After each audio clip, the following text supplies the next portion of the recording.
Sit with Lexi B.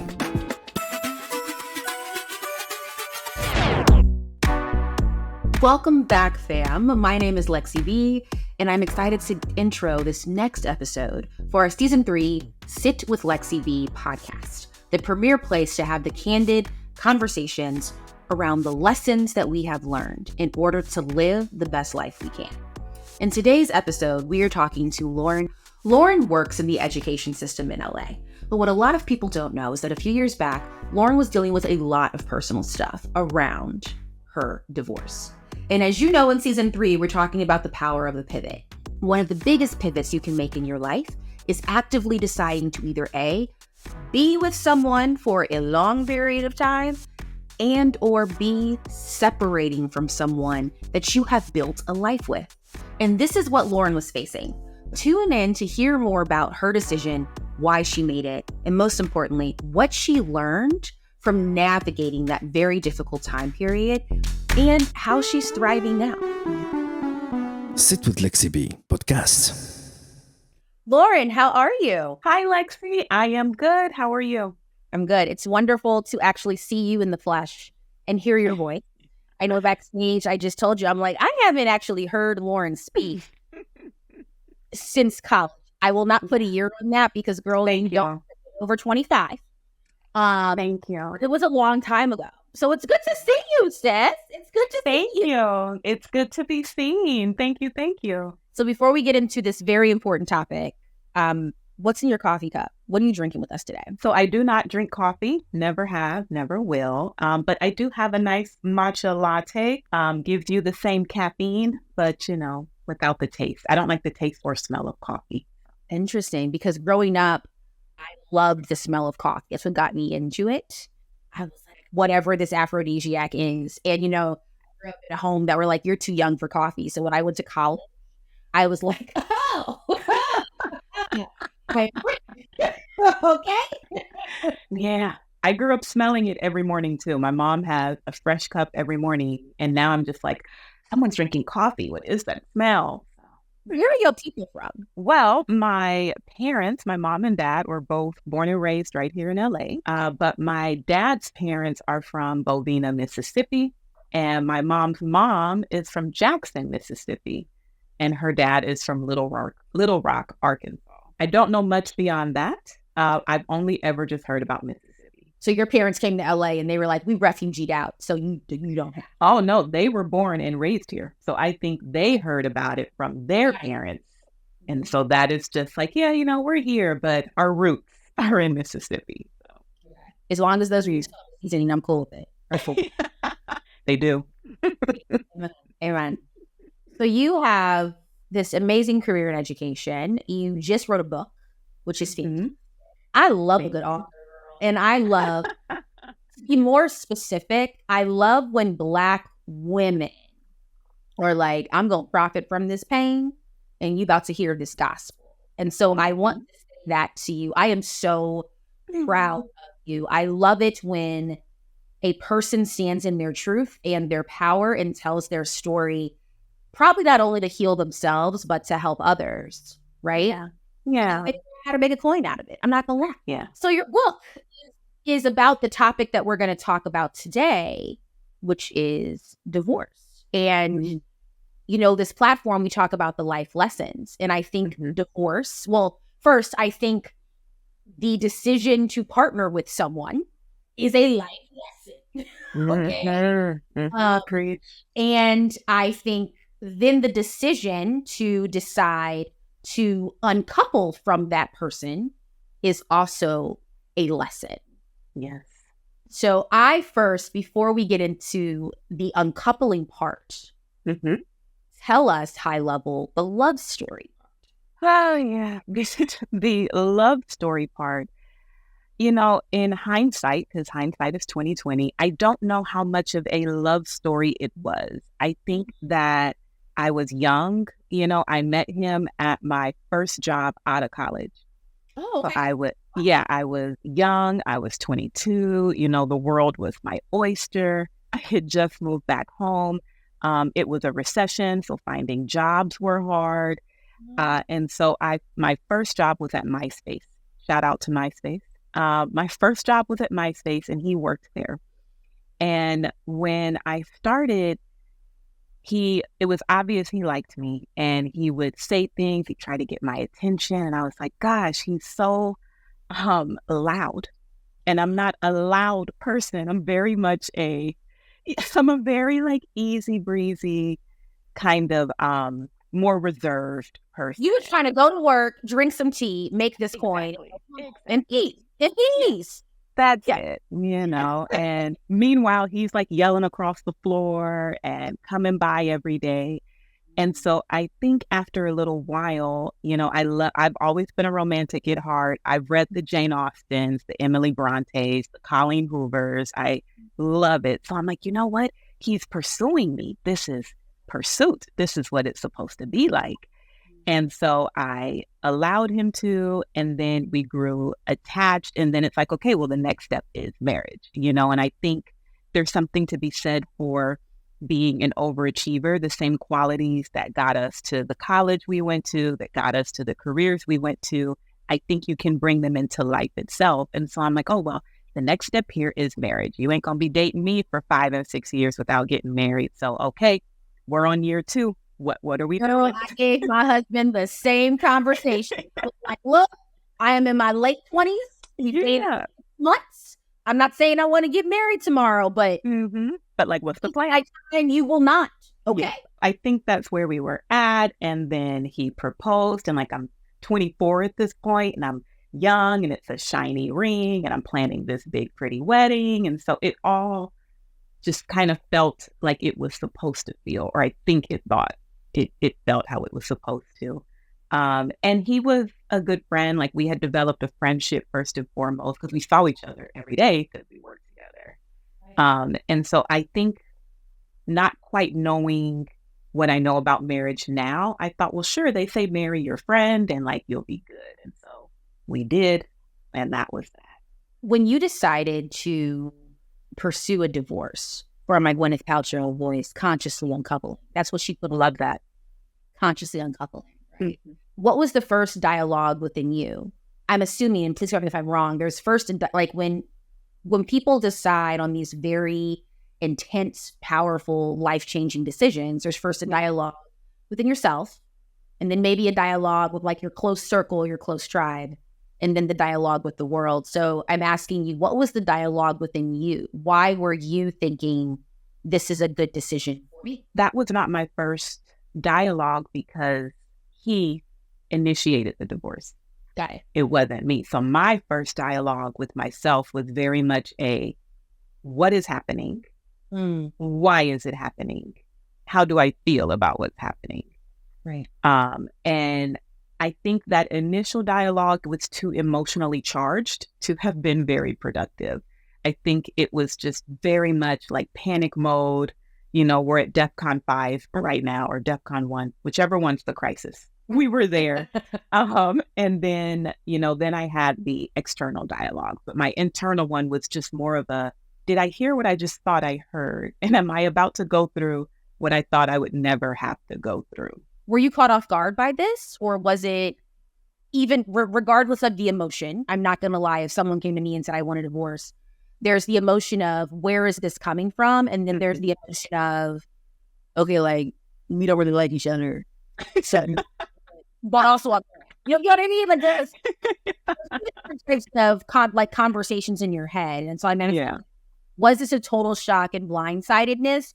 Or was it, we get through the initial emotion and I see where this is coming from?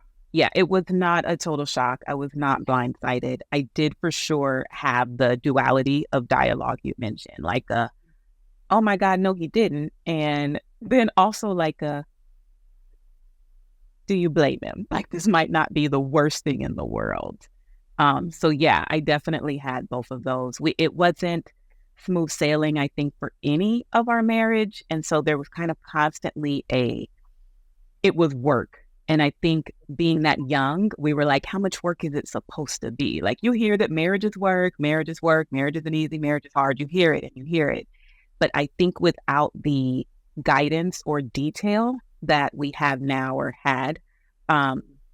we weren't sure. And so I think when he ended it, I was like, yeah, I think this was much harder than it was supposed to be. Let's talk about now your own self-healing journey.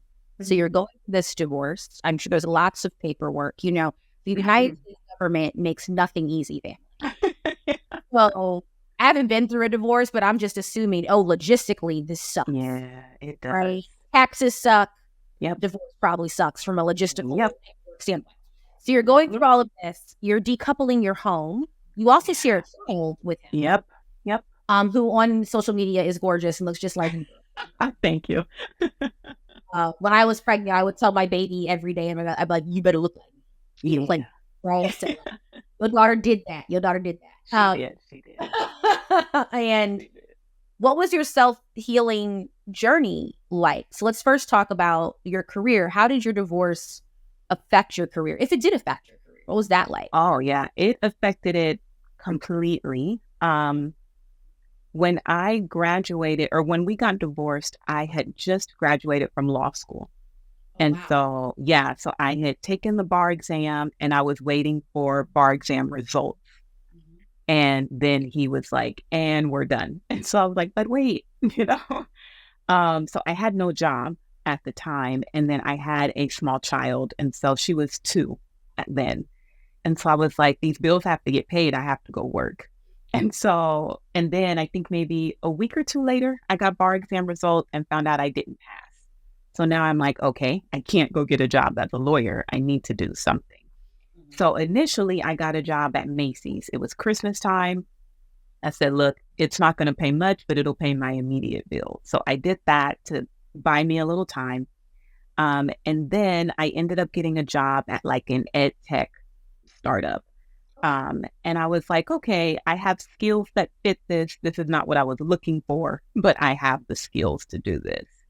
I ended up transitioning from there to the high school I went to.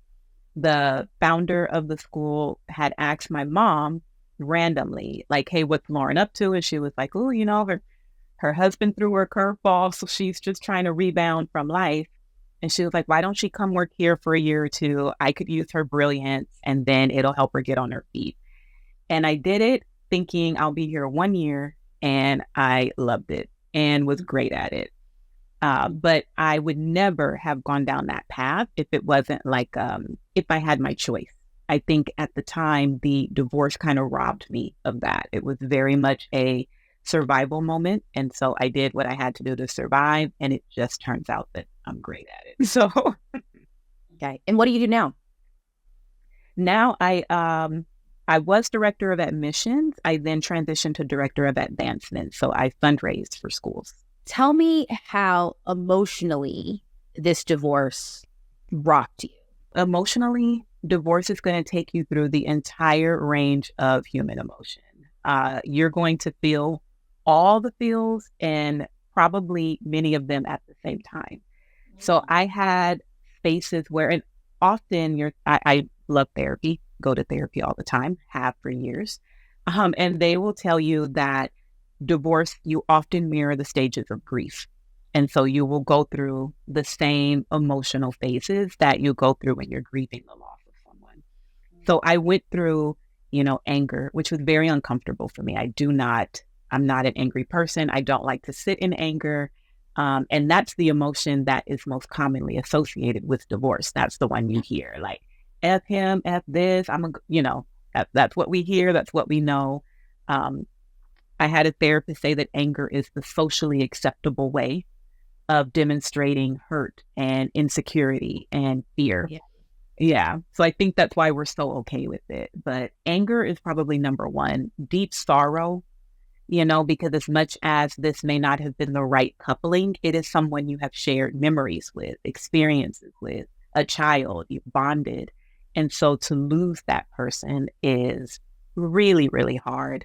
So you go through sorrow, you go through, at one point I felt a hopelessness of like, well, maybe I'm just not a good wife. Like, am I going to be able to, let's say I get married again, is this going to happen again because it's me?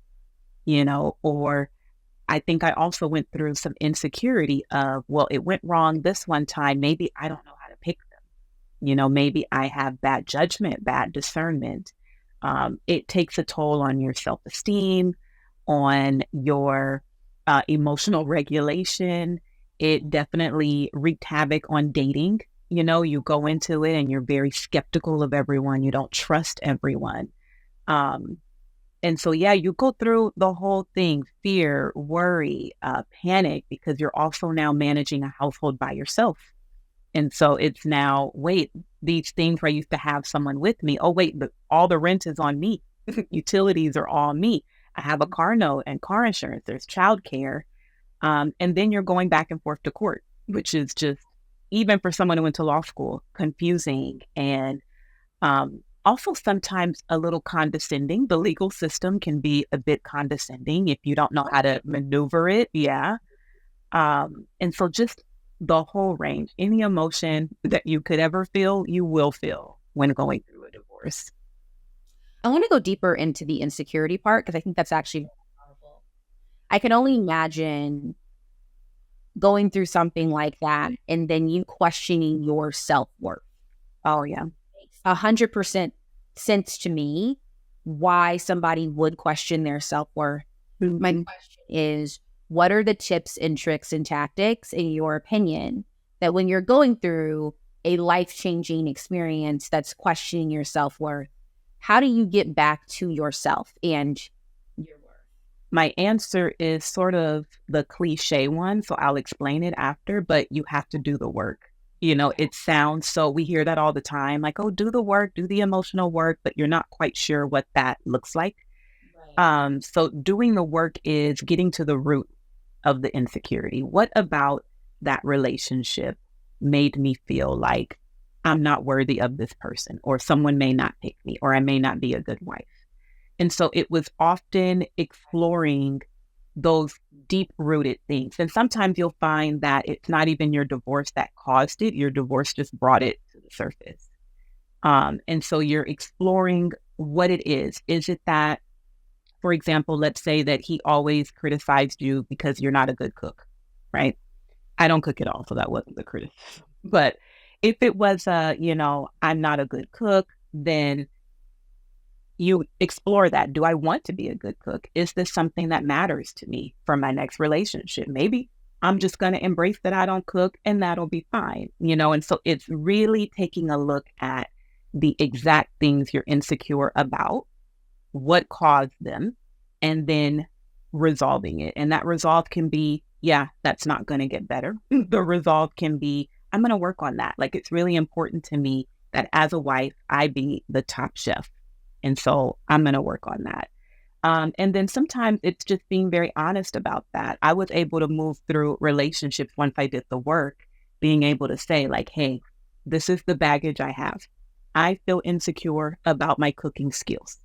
Okay. I want to cook for you. You may not like them. Example is actually about you.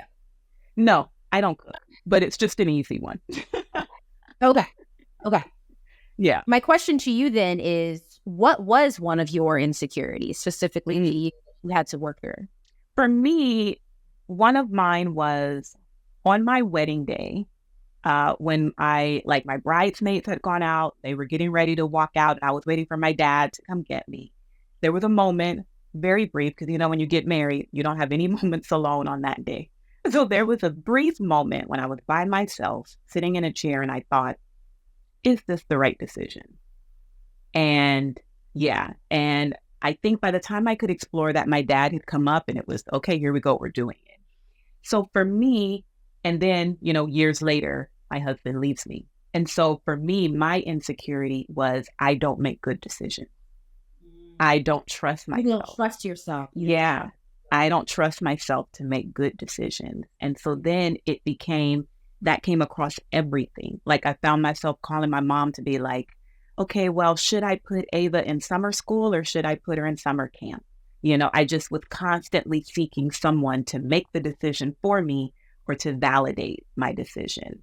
And then when it came to dating, I was like, any guy who would come up, I'm like, well, I don't know how to pick them, so I can't say yes to you. Like, you might be great, but you might be terrible. I have no idea because I don't know how to pick men. And so that was my main insecurity was just, I didn't trust myself and I didn't trust my discernment. So what work did you do to start trusting yourself? I think you're right. It's not just about, I didn't trust myself in this marriage. If you can't even trust yourself to decide, PB&J or turkey sandwich for your kid, right? No, like I said earlier, maybe these life transitions, such as a divorce, it just highlights features, things that are already in you that have nothing to do with the transition itself. Yep. So how did you start trusting yourself? What did you do? What did your therapist say? Give us the tea. The work that I did, but you're absolutely right. As I started to explore, I learned that I was kind of always seeking validation. Like I call my mom about 10 times a day to be like, yeah, should I get Jamba Juice or Starbucks? So I think it did kind of highlight that this was always a thing. This one I couldn't ignore it any longer. The work that my therapist and I did was to really understand why I didn't trust myself. And we discovered that I didn't trust myself because I had often been told growing up, I'm sure many overachievers have, this is too much. You're being too much. You're asking too much. You're doing too much. It was always too much. And so when you hear that from a young age all the way through adulthood, I know that I'll be like, oh, well, I want to do this, but is that too much? And so then you pull back or you look for validation. And so my therapist did the work with me of like first figuring that out. And then, like affirmation of that's just who it's not too much. It's that you are a big thinker. You're a big dreamer. You're a big doer. And it's always worked out for you. Like look at the things where you trusted yourself to make a decision or you trusted yourself to do something without worrying about if it was too much. And look at how you thrived. So then it just became reminding myself, like I have it on a frame in my office, big thinker, big doer, big dreamer.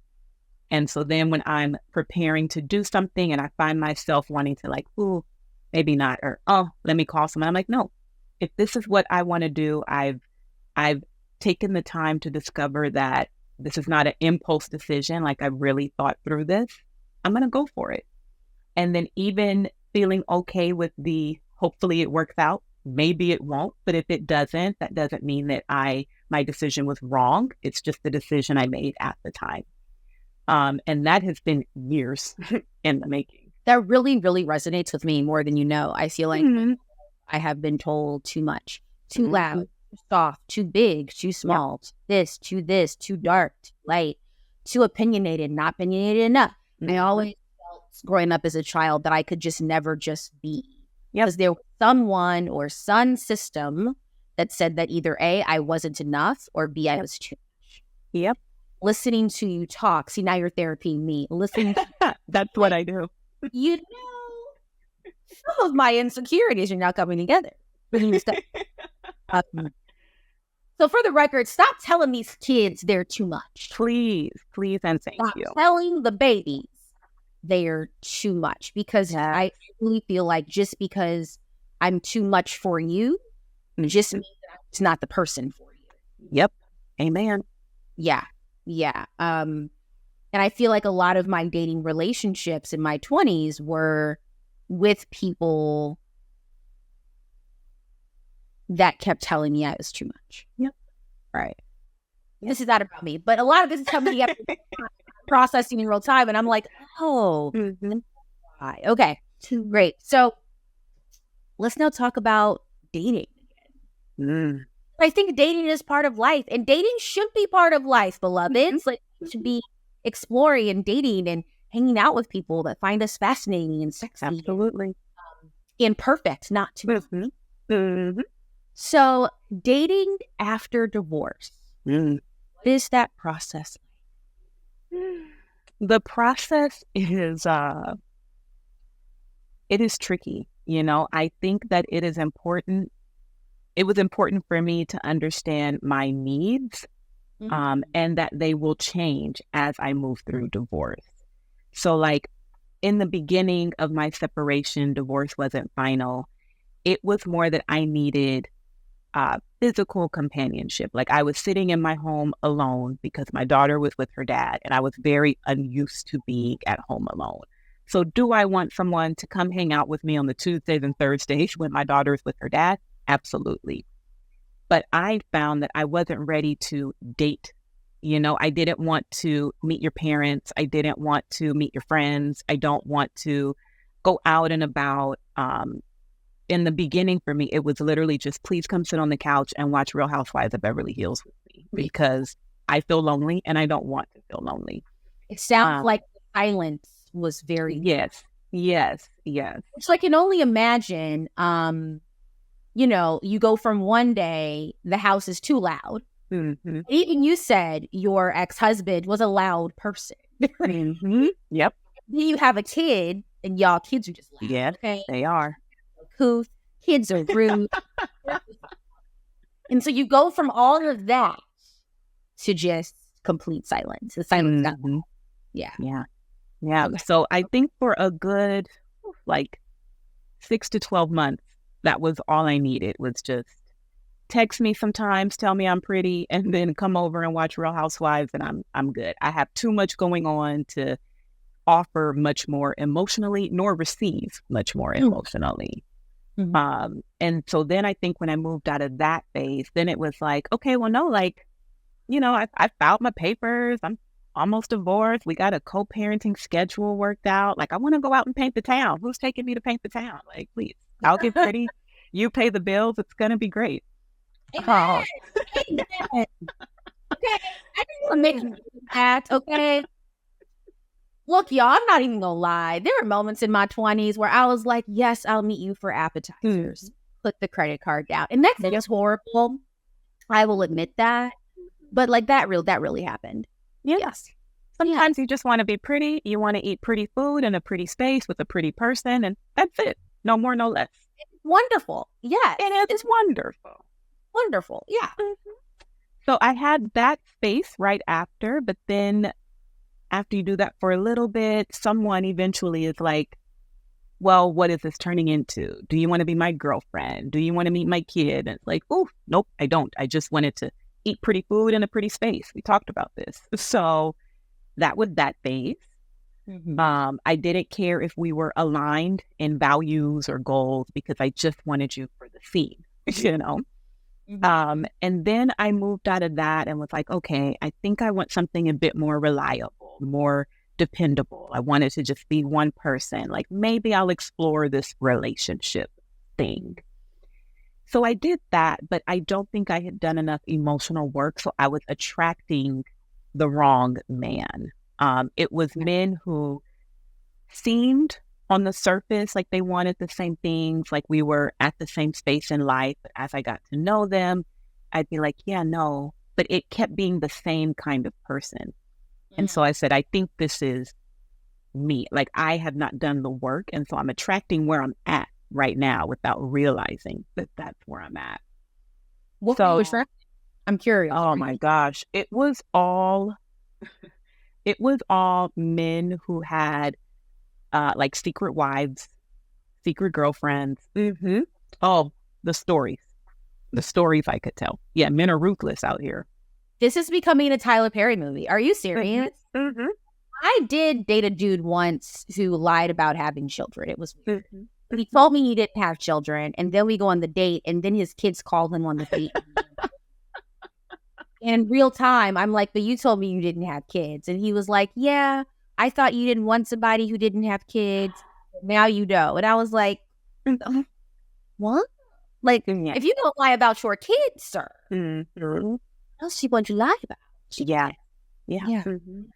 Yeah, it would be I think the vibe I was giving was still very much, I don't want anything serious. I just want to hang out. And so I was not questioning too much. The flags were there. Right. I was very much like, oh, but he calls consistently. He comes to see me. It's fine.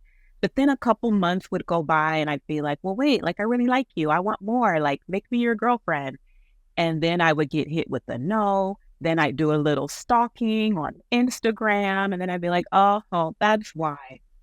Or a friend of mine would happen to know and send me their latest Instagram post of them taking, maternity photos because his wife is pregnant. That's a thing. That happened. Mm-hmm. Mm-hmm. Who has a separate episode, but I really need people to date with some common sense. Okay. Mm-hmm. Mm-hmm. And ask the questions. Ask the questions. I very much didn't want to ruffle any feathers. I think still exploring self-worth and self-confidence. I was like, well, at least they're calling every day. At least they're hanging out. Like, this is fine. So after that helped me see that I was not quite ready. I still had some emotional work to do. And so I did. I spent a good 9 months just journaling every day and writing every day and talking to my therapist specifically about dating. And we would go through what was that conversation with that man like? Okay, so you saw the yellow flag here, and the red one there, and you said nothing. And so I did that work. And then I was like, okay, I feel good. I feel healthy. I feel ready. And then a couple weeks later, I met my now husband. So tell me about that. Tell me your love story. We worked together at a school. I had just started there, and it is predominantly white. And I remember when I got the job, I said, well, not finding a husband there because I want me a Black man, and there won't be one there. And so I went there thinking maybe I'll just make some friends. I'll, build my resume, make good money. It'll be fine. And on my very first day, I saw him, and I was like, oh, there's a Black man here. This is great. And then I was introduced to him, and he shook my hand and he smiled, and I said, oh, he likes what he sees. This is going to be great. And then he didn't talk to me for weeks. And I bring that up every time we share our story with someone. He just didn't talk to me for weeks. And he was like, oh no, I knew you were coming. He said, I had heard about you. They had sent out a notice to the community. He said, and when I met you, I said, oh no, she's a grown woman. I need to make sure I come correct. And I was like, oh, okay. I like him already. Yeah. And so we started to just kind of talk at work. I would ask him for things hey, give me the lay of the land on this person. I'm getting this vibe, but is that right? Yep, that's right. Steer clear of this person. You don't want to use the bathroom on the 3rd floor, and the food on Fridays is the best. And I'm like, okay, noted, and noted. And we just started to talk every day. And then he would come by a lot, and he started out very friendly. So we would only talk while at work. It would usually be about work. And then suddenly he would text me at night, or he'd call me on the way home, or it would be, what are you up to this weekend? I was like, okay, all right. And then he's a football coach. So then he asked me to come to one of his games. And so I came, and it just made he just lit up. You would have thought that I won the game for them. That's how excited he was that I was there. And we started to just talk more and more, and it was becoming an all day everything. The kids at school knew, the staff knew. And a couple weeks after that, he was like, well, do you want to hang out? And I was like, finally, goodness gracious. So we hung out, and then the first time we went out, we just went shopping. I think I had to go shopping for an event. And I was like, you picked the one day where I have a lot going on, so you could tag along. And he was like, yeah, no, I'll tag along. It's going to be great. So we did that, and then it just felt so natural, just so I've known this person my whole life, no nerves, no doubt, no nothing. And then at this point, he'd known me for several months, and we talked about the too much, never met any sentiment of mine with ooh, this is too much energy. I talked candidly about, look, I'm divorced, I have a kid, this is where I'm at in life. And it was always met with okay, sounds good. And so I just felt so comfortable and so secure. I put him through a whole interrogation to see if he was married and had a kid secretly, and he passed that. And then it just became I could not imagine life without this person. My dad was like, yeah, I met him one day, and then y'all were inseparable. And it's been that way ever since. And he proposed, and I said yes. And then we got married 6 months later, and we've been married for a month and a half now. So what's the lesson here? What's the lesson about life after divorce or any huge, insane life transition that was unexpected? Can you continue life and thrive after you've been kicked down? Yes, absolutely. I think the biggest thing to take away is don't rush it and don't avoid it. I think that often we try to avoid uncomfortable feelings, uncomfortable thoughts, uncomfortable circumstances, and that never works because they are there. And so then it will come up later and it'll be worse. It'll be uglier. Just lean into it. It sucks. It's gonna hurt. Like it hurts so much, but just lean into it and then you'll be able to move right through. I always say you'll look up one day and you're not sad anymore because you have leaned into it. So don't put a timetable like, oh, in 3 months I'm gonna be over this divorce and life's gonna be good. Let it take however long it takes. Just lean into it, then you'll be good. So, Lord, reintroduce yourself to us. Who are you? I am the daughter of 𝐿BE and Larry. I am the mother of Ava Rose. I am the wife of Coach Ed. I am author of the book Shine Through. I am a high school administrator that loves to empower young Black girls. And I am just a human moving through life, trying to let the glory of God shine through me. I love to see it. I support it completely. And thank you so much for being here today. Of course. Thank you. It was such fun.